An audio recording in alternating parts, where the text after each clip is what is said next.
Hello out there, this is Andy B Franck of BRAINSTORM, and it's not silent, it's loud TV, very loud. So blow your speakers, do it now, very, very loud on loud TV.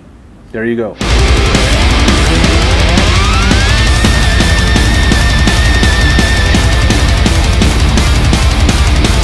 Yes, we are. Of course, we're always inspired. Sometimes it takes a while, but after a few whiskeys, we are inspired in many ways. Yes, again with Seb Leverman of Ordenogan, and he became something like the sixth member of the band, and a good friend of us as well. And I think it's absolutely fantastic to work with him. It makes fun, you know, and he brings BRAINSTORM on another level. And I think what was the most important thing was really not to record just Midnight Goes Part 2. It's just Wall of Skulls stands for itself. And I think you hear the differences between both albums. But if you have liked or loved the songs of Midnight Goes, you will definitely love the songs of Wall of Skulls as well. And it's a perfect combination between us and Seb. You know, it's just so we love it. Absolutely, we do.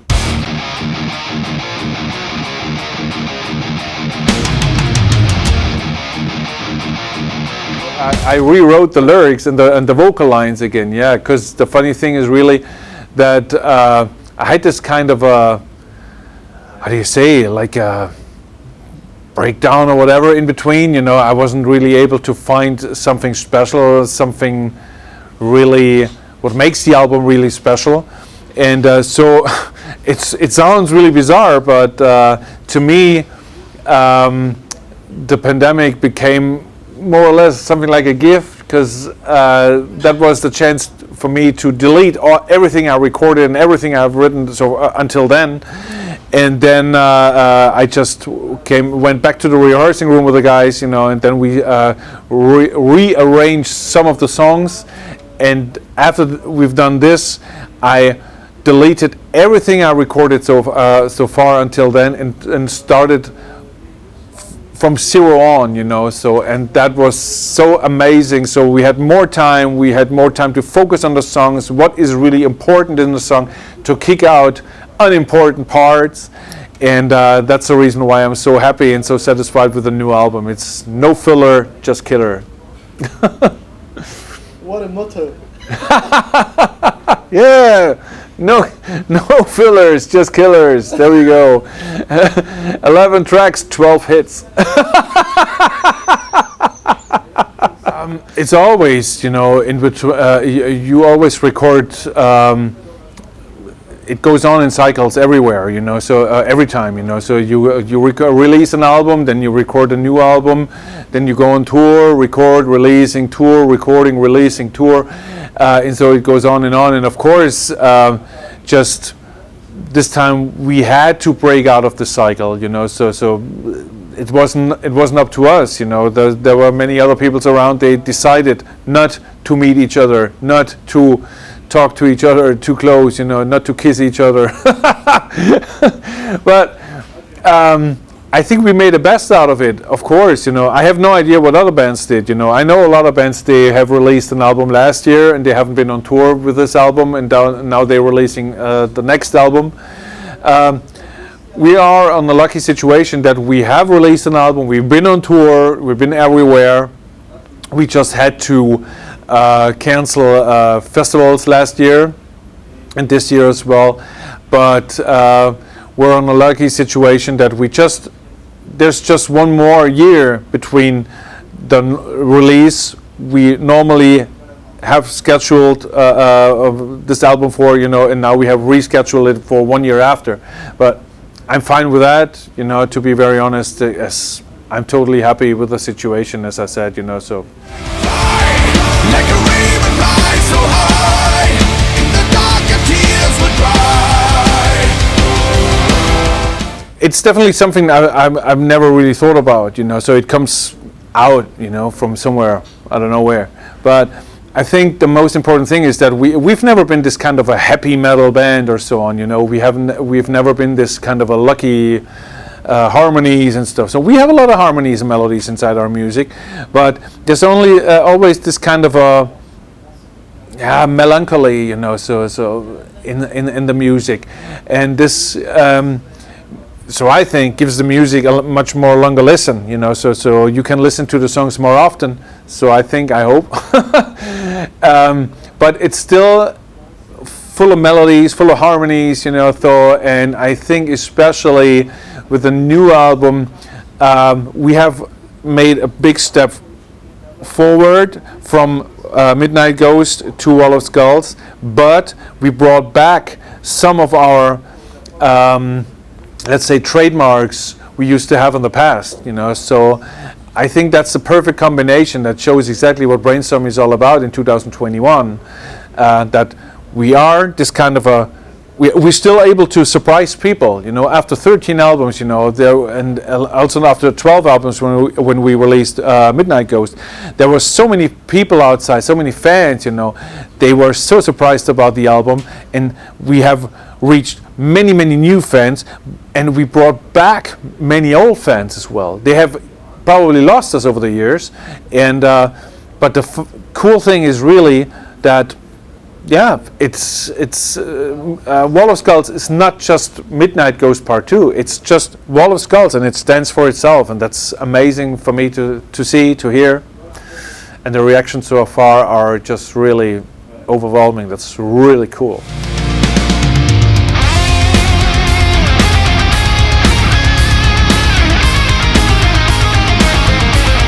Yeah, I love the solos. Yeah, good to talk about it. It's always my kind of thing, you know. I'm as a singer, you know, you have to find something to talk about. You know, you do not want to talk about your own vocal lines, of course not. So you talk about guitar solos, you know. And I love the solos on the album very much. You know, I just gave Torsten and Milan big thumbs up, you know, because they've done a great job on the album. I love it, absolutely. They sound very wild, very catchy. I love them very much. I also love, especially not just the way they play, I love the sound of the guitar solos very much. And it's a good way for you to make a break on stage. Absolutely, to drink and to do whatever, you know, so to fall on the floor, you know, that's something I do as well, you know, to lose my microphone or whatever. So there's plenty of time for me to lose everything or to lose myself, whatever.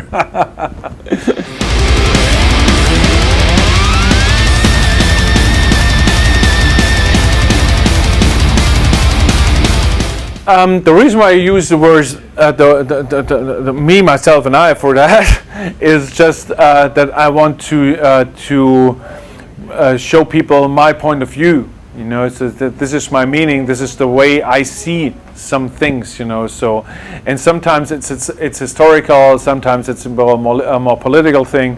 But as I already said, you know, it's just we're not this kind of a band singing about dragons and rainbows and whatever. You know, so I do read something, then I do make up my mind to something, and then I do interpretate, whatever the word is, you know, it in my own words, in my way, you know. So, and it works. We have no concept album or something like that. I'm not into that. I love if there's a thin line, a red line going through it. You know, we have, for example, one song is about Blaise Farage, which is an old, from medieval times. You know, so it's a more or less a killer who killed hundreds of young children. You know, in France. And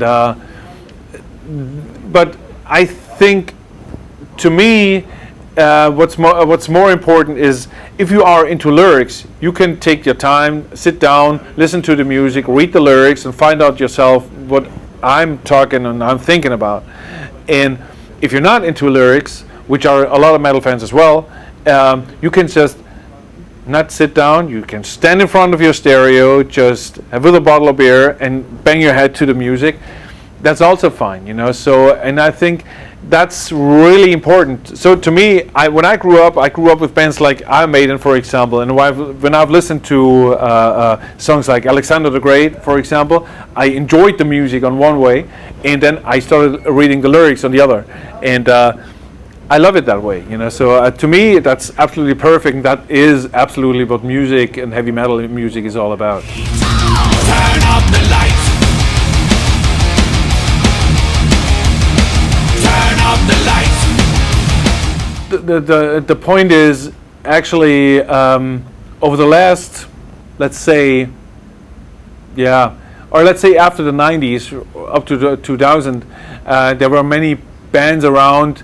They made it up to a level, but not behind, you know. So that they never broke through it, you know. So they played for years. They played in front of in the same venues. They played in front of the same amount of people, but now with the band Halloween, of course, you know. So, but now they also play way bigger stadiums than they have ever played before, and now you have a band like Powerwolf playing amazing and big stadiums, you know. So this is something, especially the German metal scene has never had since many years, you know.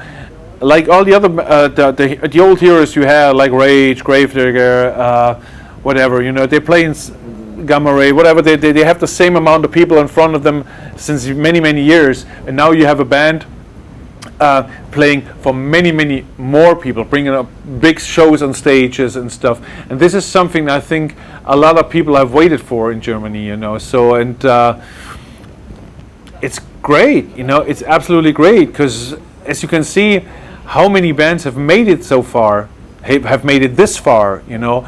Like they're playing the same places like Iron Maiden do, you know. So, and this is really amazing. So I can say totally 100% respect, you know, for whatever they have reached. You know, it's really fucking amazing, and it's way more probably than everybody has ever expected, and it's great. It's good. It brings back whatever we loved in heavy metal. It's the music and the show, you know. So it's a good combination. This is how I grew up with Iron Maiden. This is how people grew up now. They grow up with bands like Powerwolf, and when they're young, you know. So perfect.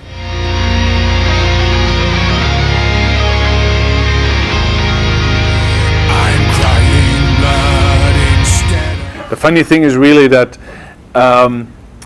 I had this idea in my head since many years, to be very honest, you know. So, and I told the other members of the band many times, and they always said, "Nah, whom do you think about? Whom we were talking about, you know?" So, and I always talked about people from the U.S., you know, from Great Britain, you know, from Sweden or everywhere else.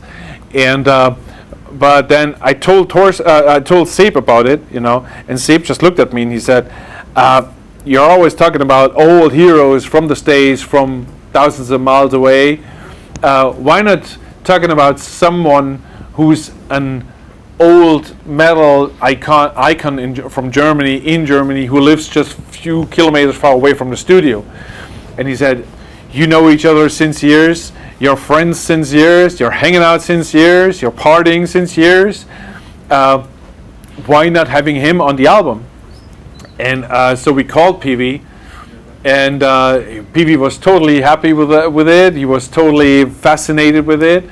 And then I said to say, "Well, that's a cool idea. So we have an old icon on the album, an old, really German metal icon, but I want to have a modern metal icon on the album as well." And he looked at me like, "So whom are you talking about?" And I said, "I don't ask silly questions if you don't want to have a silly answer, man." And that is exactly how it happened, you know. So, and then, to be very honest, you know, to me this makes the album even more special, you know. So, because I love both parts very much. I love both parts. To me, it's unbelievable because both of them sound fantastic. Both of them do a great job on that, you know. And I can't stop listening to those parts they have sung, you know. So, and I'm so happy that we have both of them on a video clip then, which is really cool.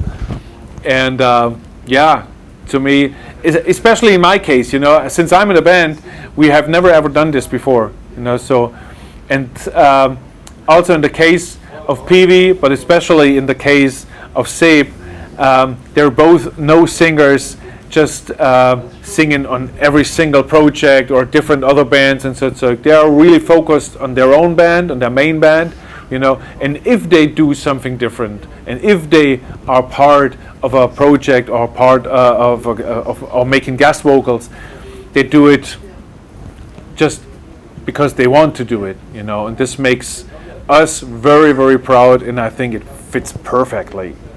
Why not Iron Maiden singer?